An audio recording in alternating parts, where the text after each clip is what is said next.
बिस्मिल्लाहिर्रहमानिर्रहीम। अस्सलाम वालेकुम स्टूडेंट, आज हम फर्स्ट ईयर फिजिक्स का एक इंपॉर्टेंट टॉपिक को डिस्कस करेंगे और हमारे टॉपिक का नाम है vector addition by rectangular components. तो स्टूडेंट ये बोर्ड का एक इंपॉर्टेंट लॉन्ग क्वेश्चन है जो कि हर साल किसी ना किसी बोर्ड के अंदर रिपीट होता है। तो इसको बिल्कुल ईजी वे के अंदर आज हम डिस्कस करेंगे। तो चलते हैं अपने टॉपिक की तरफ।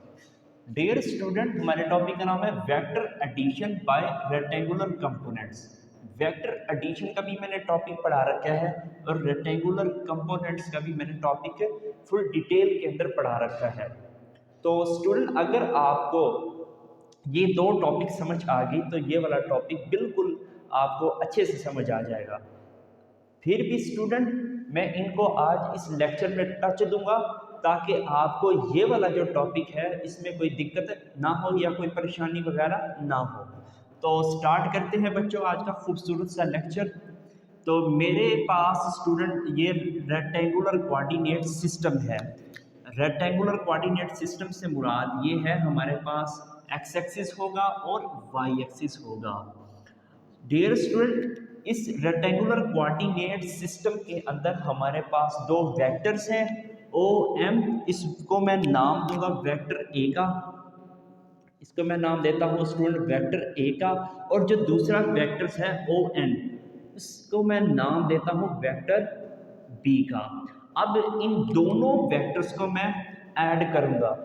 जब मैं इन दोनों वेक्टर्स को ऐड करूंगा by head to tail rule तो मुझे एक रिजल्टेंट वेक्टर मिलेगा और आज हम उसी रिजल्टेंट वेक्टर की मैग्नीट्यूड को भी कैलकुलेट करेंगे और उसकी डायरेक्शन भी कैलकुलेट करेंगे। तो स्टूडेंट, मैं क्या करता हूँ, अब ये जो ओ एन वेक्टर है इसको मैं पैरेलल मूव करवाऊंगा और इसको हम इस वेक्टर्स के अंदर ऐड करेंगे। तो मैं यही काम करता हूँ। तो जो हमारा ओ एन वेक्टर है इसको मैं पैरेलल मूव करवाता हूँ और इस वेक्टर ए में मैं ऐड कर देता हूँ। तो मैं इसको बच्चों मैंने पैरेलल मूव करवाया। ये वाला जो वेक्टर है हमारा वेक्टर बी, इसको मैंने पैरेलल मूव करवाया। ना तो इसकी मैग्नीट्यूड में कोई चेंज आना चाहिए ना तो इसकी डायरेक्शन में चेंज आना चाहिए। अब स्टूडेंट, इन दोनों वेक्टर्स को by head to tail rule मैंने ज्वाइन कर दिया। पहले वेक्टर की हेड और दूसरे वेक्टर के बच्चों क्या हो जाएगा, टेल के साथ मैंने ज्वाइन कर दिया। अब मेरे पास स्टूडेंट रिजल्टेंट वेक्टर आएगा, इसको हम बोलते हैं वेक्टर एडिशन। इन दोनों वेक्टर्स को मैं ऐड करता हूं तो इन दोनों का रिजल्टेंट वेक्टर आएगा। तो रिजल्टेंट वेक्टर की कंडीशन क्या होती है, पहले वेक्टर की टेल और लास्ट वेक्टर की हेड के साथ हम हेड मिला देंगे तो वो हमारा रिजल्टेंट वेक्टर आ जाएगा। अब मैं कोशिश करता हूं स्टूडेंट बनाने की, तो आप भी साथ साथ बनाते रहें। ये आ गया है स्टूडेंट हमारा रिजल्टेंट वेक्टर। तो आपने वहां पेपर के अंदर स्केल से बनाना है क्योंकि मेरे पास स्केल नहीं है। तो ये हमारा रिजल्टेंट वेक्टर आ गया स्टूडेंट, हेड से हेड कंसाइड कर रहा है और टेल से कंसाइड कर रहा है। हमारा रिजल्टेंट वेक्टर किसके बराबर होगा, R is equal to A vector plus B vector. इसको हम बोलते हैं वेक्टर एडिशन। सही हो गया, या head to tail rule. Dear student, अब हम वेक्टर ए के कंपोनेंट निकालेंगे और फिर वेक्टर बी के कंपोनेंट निकालेंगे। फिर अलोंग एक्स एक्सिस स्टूडेंट इसके रिजल्टेंट वेक्टर को कैलकुलेट करेंगे। फिर अलोंग वाई एक्सिस हम रिजल्टेंट वेक्टर को कैलकुलेट करेंगे। तो सबसे पहले वेक्टर ए के मैं कंपोनेंट ड्रा करूंगा। तो मुझे क्या करना पड़ेगा स्टूडेंट, इसमें एम को थोड़ा साइड पे लिख लेता हूं, ये है एम। अब स्टूडेंट, इसकी वेक्टर ए की मैं हेड से मैं एक इमेजिनरी परपेंडिकुलर लाइन ड्रा करूंगा अलोंग। तो मैंने इमेजिनरी लाइन ड्रा कर दी। फिर इसी तरह इस वेक्टर बी की हेड से मैं एक इमेजिनरी लाइन ड्रा करूंगा जो कि अलोंग एक्स एक्सिस के परपेंडिकुलर होगी। तो ये मैंने बच्चों ड्रा कर दी। अब मैं क्या करता हूँ स्टूडेंट, अब मैं इस हेड से बिल्कुल सीधी लाइन में एक इमेजिनरी लाइन खींचूंगा तो ये हमारी इमेजिनरी लाइन ड्रा हो गई। अब इसको मैं P का नाम देता हूँ। अब स्टूडेंट गौर से देखना, ये वाला जो हमारा कंपोनेंट होगा वेक्टर ए का, तो ये कंपोनेंट होगा अलोंग एक्स एक्सिस है तो ये बन जाएगा ए एक्स आई कैप। सही है। अगर डायरेक्शन देनी हो तो ए एक्स आई कैप बनेगा। और ये वाला जो वेक्टर है, ये वेक्टर, तो ये वेक्टर कौन सा बनेगा? तो B X along X axis, तो बी एक्स आई कैप बनेगा।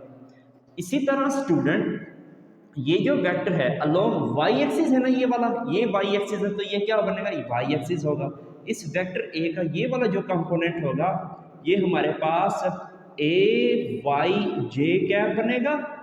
ठीक हो गया, यूनिट वेक्टर है जे कैप। अब इस बी वेक्टर का जो कंपोनेंट्स बनेगा अलोंग वाई एक्सिस, वो बनेगा बी वाई जे कैप। अब स्टूडेंट जहाँ पे हमारे इंटरसेक्शन पॉइंट आ रहे हैं, अब मैं उसको नाम देता हूँ, ये भी इंटरसेक्शन है। अब स्टूडेंट आपको ABC आती होगी, यकीनन आती होगी। अब आपने बच्चों कुछ नहीं करना, ये क्या है? MNOP, यहाँ से क्या आ जाएगा बच्चों? Q, तो ये आ जाएगा स्टूडेंट QRS। दोबारा सुन लें कि MNOPQRS बुक के अकॉर्डिंग है ये। अब स्टूडेंट अलोंग एक्स एक्सिस का हमारा जो हॉरिजॉन्टल कंपोनेंट है इन दोनों वेक्टर्स का क्या बनेगा? वो हमारा रिजल्टेंट वेक्टर बनेगा। ये आ जाएगा रिजल्टेंट वेक्टर। तो रिजल्टेंट वेक्टर, इन दोनों वेक्टर्स का resultant vector along X axis बनेगा RXI कैप। तो स्टूडेंट अजान हो रही है, डिस्कस करते हैं बाद में। डेयर स्टूडेंट दोबारा सुन लें, ये हमारे पास इन दोनों वेक्टर्स के अलोंग एक्स एक्सिस के कंपोनेंट आए थे, और इन दोनों कंपोनेंट्स का जो रिजल्टेंट वेक्टर होगा अलोंग एक्स एक्सिस ही होगा, वो RXI कैप बनेगा। और इसी तरह इन दोनों वेक्टर्स के अलोंग वाई कंपोनेंट्स का जो रिजल्टेंट वेक्टर होगा वो होगा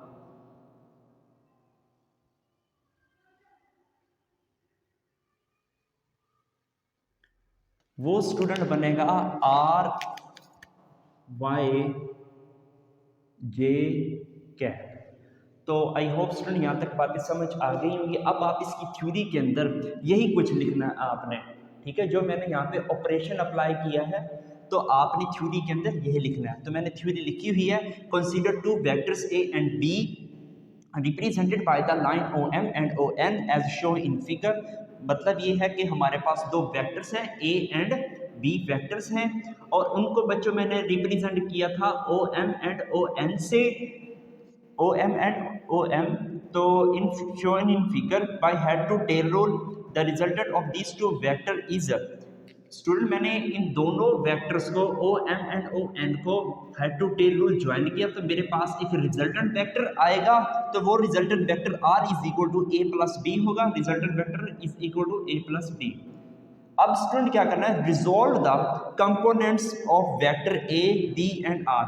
अब मैंने क्या किया है, इस वेक्टर A, B के कंपोनेंट्स ड्रा किए और रिजल्टेंट वेक्टर के भी कंपोनेंट्स मैंने ड्रा कर दिए। अब स्टूडेंट सबसे पहले हमने एक्स एक्सिस के अलोंग जो कंपोनेंट्स हैं उनको हमने लेना है। तो आप सबसे पहले क्या लिखेंगे? बाय ज्योमेट्री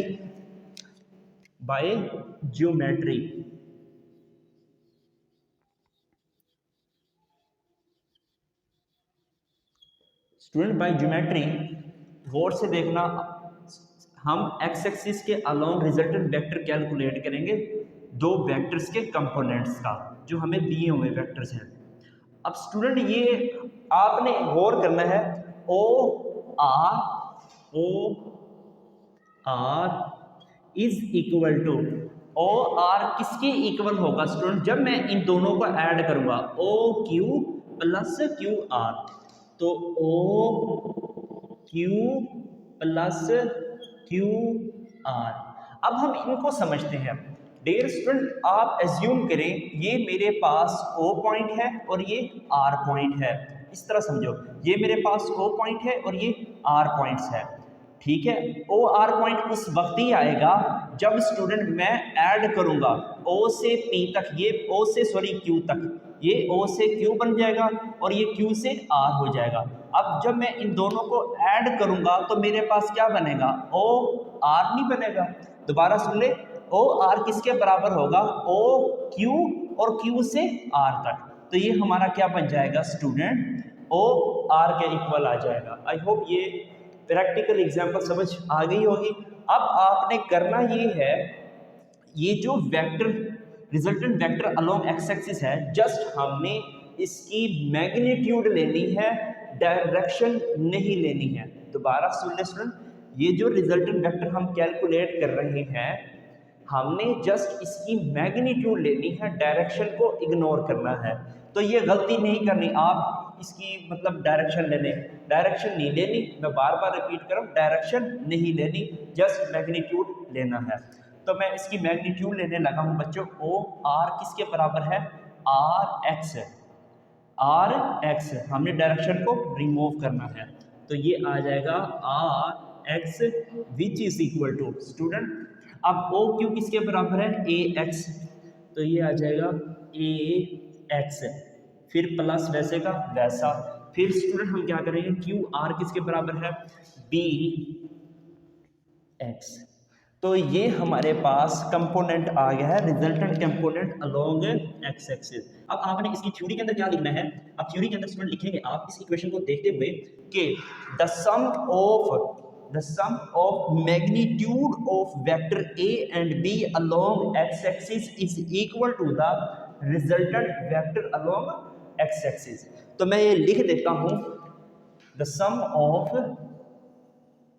आप भी मेरे साथ लिख लें, the sum of magnitude of two vector, magnitude of two vector, two components of vector, two components of two vectors along x axis is equal to the magnitude of the resultant vector, magnitude of resultant vector, magnitude of resultant vector along x axis। Dear student, उम्मीद करता हूँ ये line आपको समझ आ गई होगी। अब हम y components of resultant vector को कैलकुलेट करते हैं। जैसे हमने x एक्सिस कैलकुलेट किया था, सेम एज इट इज हमने y एक्सिस को भी कैलकुलेट करना है। तो आप लिखोगे bye geometry,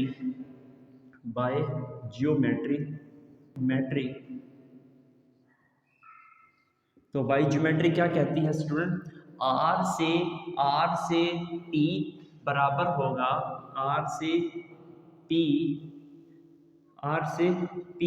is equal to, R P किसके बराबर है बच्चों, R S plus S P, R S plus student S P. अब आपने जस्ट लिखना है आर से पी तक किसके बराबर है, आर से पी तक हमारा बराबर हो जाएगा आर वाई के, हमने डायरेक्शन को इग्नोर करना है। तो ये हमारे पास आ जाएगा आर वाई। अब आर एस किसके बराबर है स्टूडेंट, आर एस बराबर होगा ए वाई के, ए वाई प्लस स्टूडेंट, अब एस पी क्या होता है, एस पी बी वाई के, ये आ गया है बी वाई के। अब इसको हम कर देते हैं बच्चों डब्बे में बंद। अब ये भी इक्वेशन आपको कुछ बता रही है, इक्वेशन ये बता रही है the sum of magnitude of vector A and B along Y axis is equal to the result magnitude of resultant vector along Y axis. आपने यही लिखना है the sum of magnitude of two vectors along y axis is equal to the magnitude of resultant vector,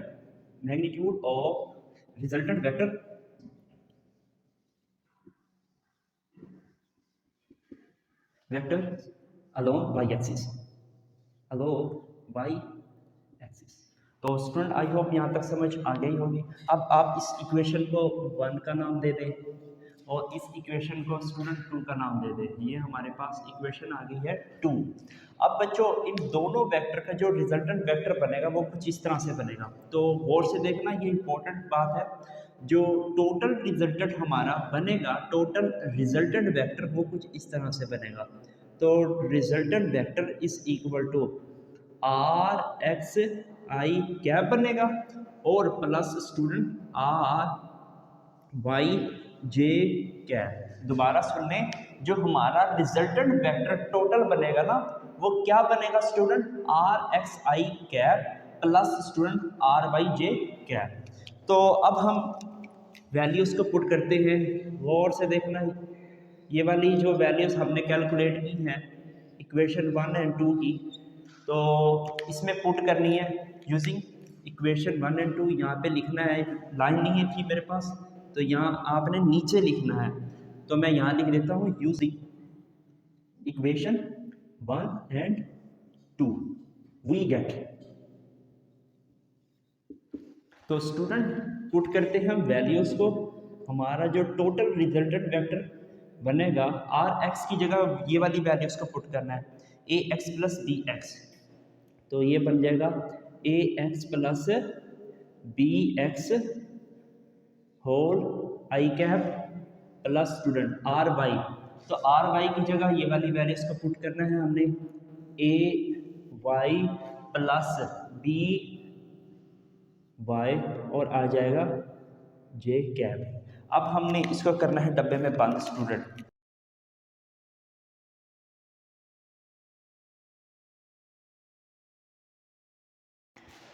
तो student ये हमारे पास आ गया resultant vector. अब हम इसी रिजल्टेंट वेक्टर की मैग्नीट्यूड का फार्मूला लिखते हैं। तो इसका स्टूडेंट जो मैग्नीट्यूड का फार्मूला होगा वो कुछ इस तरह से बनेगा। तो R is equal to, magnitude है, वेक्टर का सिंबल नहीं आएगा, तो R is equal to under root बच्चों आर एक्स होल का square plus R Y whole का क्या आ जाएगा, स्क्वायर आ जाएगा। अब हमने क्या करना है, x axis along X axis जो रिजल्टेंट वेक्टर है, अलोंग वाई एक्सिस जो रिजल्टेंट वेक्टर की मैग्नीट्यूड है वो हमने पुट करनी है। तो ये हमारे पास टोटल रिजल्टेंट वेक्टर की मैग्नीट्यूड आ जाएगी। तो R इज इक्वल टू क्या बनेगा स्टूडेंट, इसकी जगह हम वैल्यूज को पुट करते हैं। तो आर एक्स की जगह वैल्यूज क्या आ जाएंगी, शाबाश ए एक्स। यहाँ से गौर से देखें, A X plus B X आ जाएगी। तो A X plus B X whole का क्या आ जाएगा स्टूडेंट, स्क्वायर, फिर प्लस आर वाई की जगह हम कौन सी वैल्यूज को पुट करेंगे, ये वाली वैल्यूज को। तो मैं यहाँ पे लिख देता हूँ A Y plus B Y whole का क्या आ जाएगा, स्क्वायर। और आपने खास ख्याल रखना, ये अंडर रूट बच्चों होल की है, तो ये आपने यहाँ तक लेके जाना है। कभी यहाँ आधा छोड़ दोगे ना तो क्वेश्चन गलत हो जाएगा। तो इसका मतलब ये जस्ट इस पे है अंडर रूट और इस पे नहीं है, तो आपने होल अंडर रूट लिखना है। तो एक एक स्टेप के नंबर है। तो ये हमारे पास टोटल रिजल्टेंट वेक्टर का फार्मूला बन गया। अब स्टूडेंट हम इन दोनों वेक्टर्स की डायरेक्शंस को कैलकुलेट करते हैं।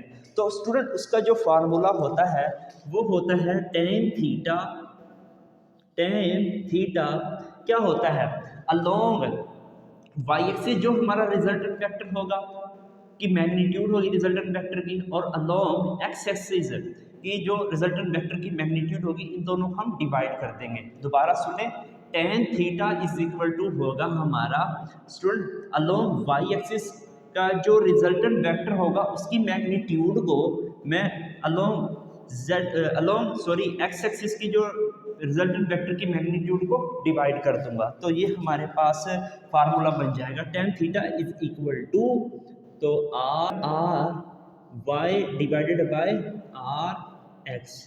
अब बच्चों हमने क्या करना है, थीटे की वैल्यू लेकर आनी है। तो student theta is equal to बन जाएगा tan inverse R Y divided by R X. तो ये हमारे पास डायरेक्शन आ गई है रिजल्टेंट वेक्टर्स की। अब हमने क्या करना है, जस्ट हमने वैल्यूज़ को पुट करना है, आर वाई की वैल्यूज़ को और आर एक्स की वैल्यूज़ को। तो यहाँ पे मैं लिख देता हूँ student, theta is equal to tan inverse. अब स्टूडेंट हम वैल्यूज़ को क्या करेंगे, पुट करेंगे बारी बारी। Student resultant vector, magnitude of resultant vector along Y axis क्या है हमारे पास, ये वैल्यूज हैं। तो ये हमारे पास बनेगी ए वाई प्लस बी वाई बनेगी, अलोंग एक्स एक्सिस जो हमारी है वो क्या बनेगी, अलोंग एक्स एक्सिस आपने ये वाली वैल्यूज को पुट करना है। तो ये बन जाएगी A X plus student B X. ये हमारा फार्मूला आ गया है इन दोनों वेक्टर्स की डायरेक्शंस को कैलकुलेट करने का फार्मूला। दोबारा सुन ले, इन दोनों वेक्टर्स की रिजल्टेंट की डायरेक्शंस को फाइंड आउट करने का ये फार्मूला हमारे पास आ गया है। अब स्टूडेंट जनरल फार्मूला जो आपके बुक के अकॉर्डिंग है, लेट्स सपोज मेरे पास n वेक्टर हो, तो उस वक्त जो हमारा फार्मूला बनेगा मैग्नीट, सबसे पहले हम देखेंगे रिजल्टेंट वेक्टर का जो हमारा फार्मूला बनेगा वो कुछ इस तरह से बनेगा। गौर से देखना स्टूडेंट, तो resultant vector is equal to A X plus, यहाँ पे गौर से देखना बी एक्स प्लस स्टूडेंट क्या आएगा सी एक्स प्लस, और आफ्टर सम इस तरह लगाना है आपने। तो ये हमारा आ जाएगा यहाँ पे यूनिट वेक्टर, और हमारे पास जो वाई एक्सिस के कंपोनेंट होंगे वो होंगे A Y plus B Y plus C Y, और प्लस का निशान लगाना है और इसको आफ्टर सम कर देना है। ये आई बन गया, अलोंग वाई एक्सिस क्या होता है जे बन जाएगा यूनिट वेक्टर। तो ये हमारे पास रिजल्टेंट वेक्टर्स का फार्मूला आ गया जनरल फॉर्म के अंदर, जब हमारे पास n वेक्टर्स होंगे। अब स्टूडेंट हम कैलकुलेट करते हैं, ये तो था रिजल्टेंट वेक्टर का। अब हम मैग्नीट्यूड का फार्मूला कैसे लिखेंगे, तो वो कुछ इस तरह से बनेगा, is equal to under root. अब स्टूडेंट गौर से देखना, यहाँ हमारे पास क्या है मैग्नीट्यूड का, A X plus B X plus C plus D after sum कर देना है। तो A X plus B X plus C X और आफ्टर सम, मतलब ये हमारे पास n वेक्टर आ गए, और इसका होल था स्क्वायर, फिर प्लस क्या आएगा शाबाश, A Y plus sir ji B Y plus C Y plus और आफ्टर सम, और ये आ जाएगा स्क्वायर, और सर जी इसको कर दे बड़ा। तो ये हमारे पास मैग्नीट्यूड का फार्मूला आ गया। अगर स्टूडेंट रिजल्टेंट वेक्टर की डायरेक्शन फाइंड आउट करनी हो तो इसका फार्मूला कैसे लिखेंगे जनरल वे के अंदर, तो theta is equal to tan inverse, ये हमारे पास बन जाएगा स्टूडेंट, पहले हम y के कंपोनेंट लिखेंगे, ए वाई प्लस स्टूडेंट आ जाएगा B Y plus C Y, और प्लस का सिंबल लगाना है और आफ्टर सम कर देना है। फिर इसी तरह अलोंग एक्स एक्सिस के जो रिजल्टेंट कंपोनेंट होंगे, तो A X plus B X plus C X after sum on. तो स्टूडेंट यहाँ तक आपने टॉपिक लिखना है। तो आई होप स्टूडेंट यहाँ तक आपको बातें समझ आ गई होंगी। तो डियर स्टूडेंट, अब आपकी बुक के अंदर जो समरी है वो भी दे रखी है। अब समरी के अंदर ये लिख रखा है, आपको नज़र आ रही होगी समरी साइड पे, कि सबसे पहले हमने रिजल्टेंट वेक्टर फाइंड आउट किया, रिजल्टेंट वेक्टर ये वाला वेक्टर हमने फाइंड आउट किया, फिर इसके बाद हमने कंपोनेंट्स ड्रा किए, कंपोनेंट्स ड्रा करने के बाद हमने अलोंग एक्स एक्सिस पे जो रिजल्टेंट वेक्टर है उसकी वैल्यूज हमने कैलकुलेट की। आप यहाँ देख गौर से देखें स्टूडेंट, यही लिखा हुआ है अलोंग एक्स एक्सिस पे हमने रिजल्टेंट वेक्टर की वैल्यूज को फाइंड आउट किया, फिर अलोंग वाई एक्सिस पे हमने रिजल्टेंट वेक्टर्स की वैल्यूज को फाइंड आउट किया, फिर लास्ट जो स्टेप है स्टूडेंट, हमने डायरेक्शंस की वैल्यूज को फाइंड आउट किया। तो आपने समरी के अंदर ये सब कुछ लिख के आना है। तो स्टूडेंट लास्ट में हम कुछ इंपॉर्टेंट एमसीक्यूज को डिस्कस करेंगे। तो ये जो एमसीक्यूज है पेपर के पॉइंट ऑफ व्यू से बहुत ही ज़्यादा इंपॉर्टेंट है। तो स्टूडेंट स्टार्ट करते हैं फिर एमसीक्यूज को। हमेशा की तरह मेरी वीडियोस के अंदर हमेशा एमसीक्यूज कुछ ना कुछ मैं देता हूँ। तो डियर स्टूडेंट, पहला जो MCQs है वो ये है, R is the resultant vector of vectors A and B then its magnitude is. तो साइड इंफॉर्मेशन में बच्चों ये फार्मूला लिख रखा है कि अगर हमारे पास A और B वेक्टर्स हो, उनकी हमने रिजल्टेंट वेक्टर फाइंड आउट करने का, जो मैग्नीट्यूड फाइंड आउट करने का जो हमारा फार्मूला बनेगा वो कुछ इस तरह से बनेगा, R is equal to under root student A का स्केयर प्लस बच्चों B का square plus 2AB cos of theta. ये हमारे पास बच्चों फार्मूला होता है रिजल्टेंट वेक्टर्स की मैग्नीट्यूड को फाइंड आउट करने का, जब हमारे पास वेक्टर्स A और B गिवन दे रखे हो। अब यहाँ से MCQs क्या बनेगा, तो MCQs ये बनेगा, लेट्स सपोज स्टूडेंट मेरे पास वेक्टर A एंड B हैं और वो दोनों वेक्टर जो हैं वो पैरेलल है। दोबारा सुन ले, मेरे पास स्टूडेंट एक वेक्टर A है, अब वो वेक्टर स्टूडेंट पैरेलल है, अब B वेक्टर है, A और B दोनों वेक्टर्स हैं और ये दोनों वेक्टर्स पैरेलल हैं। तो आप बताएं रिजल्टेंट वेक्टर क्या होगा। तो स्टूडेंट यहाँ पे सबसे पहले हम एंगल देखेंगे, तो एंगल हमारा क्या है, इन दोनों वेक्टर्स के बिटवीन में वो आएगा बच्चों 0 डिग्री। ठीक है, अब जस्ट ये वाली जो वैल्यूज है अपने फार्मूले में पुट करनी है, तो मैं पुट करने लगा हूँ। तो R is equal to under root A का स्क्वायर प्लस स्टूडेंट B का स्क्वायर प्लस 2AB कॉस क्या आएगा शाबाश 0 डिग्री। तो कॉस 0 डिग्री क्या होता है, 1 के इक्वल होता है। तो R is equal to A का स्क्वायर प्लस B का स्क्वायर और प्लस 2AB बनेगा। ठीक है, 1 आया था, कॉस 0 किसके बराबर होता है बच्चों 1 के, और 1 इसके साथ मल्टीप्लाई हो जाएगा। और स्टूडेंट ये वाला हमारे पास एक फार्मूला बन रहा है, तो ये फार्मूला स्टूडेंट बन रहा है हमारे पास A प्लस B होल के स्क्वायर का। अब स्टूडेंट स्क्वायर से अंडर रूट कैंसल आउट हो जाएगा, तो R इज इक्वल टू हमारा जो फार्मूला बनेगा वो A प्लस B बनेगा। तो ये हमारा रिजल्टेंट वेक्टर आ गए हैं जब दोनों वेक्टर्स हमारे क्या होंगे, पैरेलल होंगे। अब स्टूडेंट हमारे पास अगर दोनों वेक्टर्स एंटी पैरेलल होंगे तो उस वक्त हमारा जो रिजल्टेंट वेक्टर्स का जो फार्मूला होगा वो क्या बनेगा। अब हम ये देखते हैं, लेट्स सपोज मेरे पास वेक्टर्स A है और दूसरा वेक्टर है स्टूडेंट B, दोनों एंटी पैरेलल है। इसका मतलब ये है सर जी इन दोनों के बिटवीन में जो एंगल होगा वो 180 डिग्री होगा।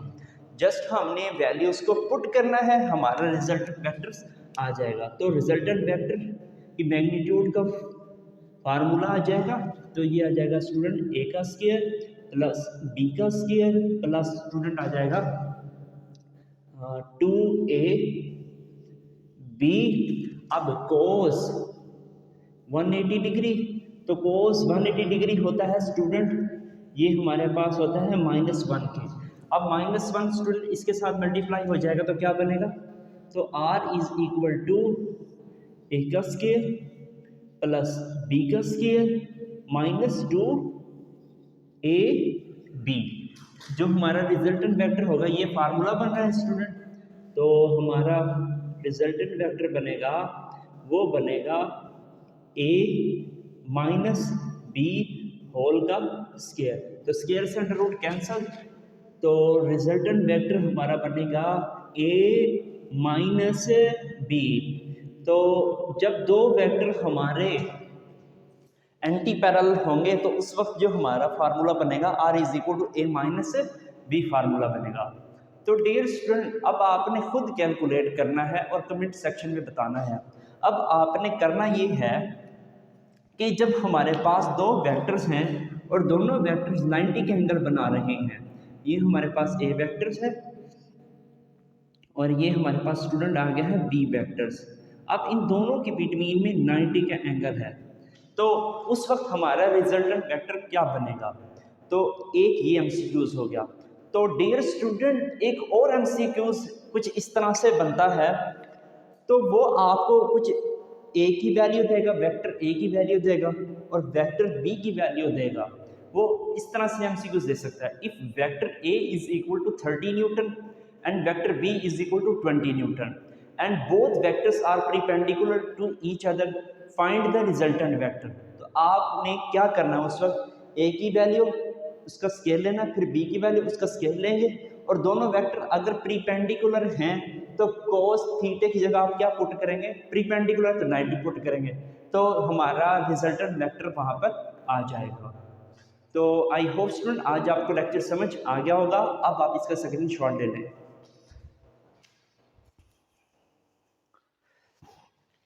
डियर स्टूडेंट आई होप आज आपको लेक्चर समझ आ गया होगा। अगर आप मेरे चैनल पर नए आए हैं तो लाजमी सब्सक्राइब करें, दोस्तों के साथ लाजमी लिंक शेयर किया करें। डियर स्टूडेंट मिलते हैं एक और नए लेक्चर में, तब तक के लिए टिल देन अल्लाह हाफिज़।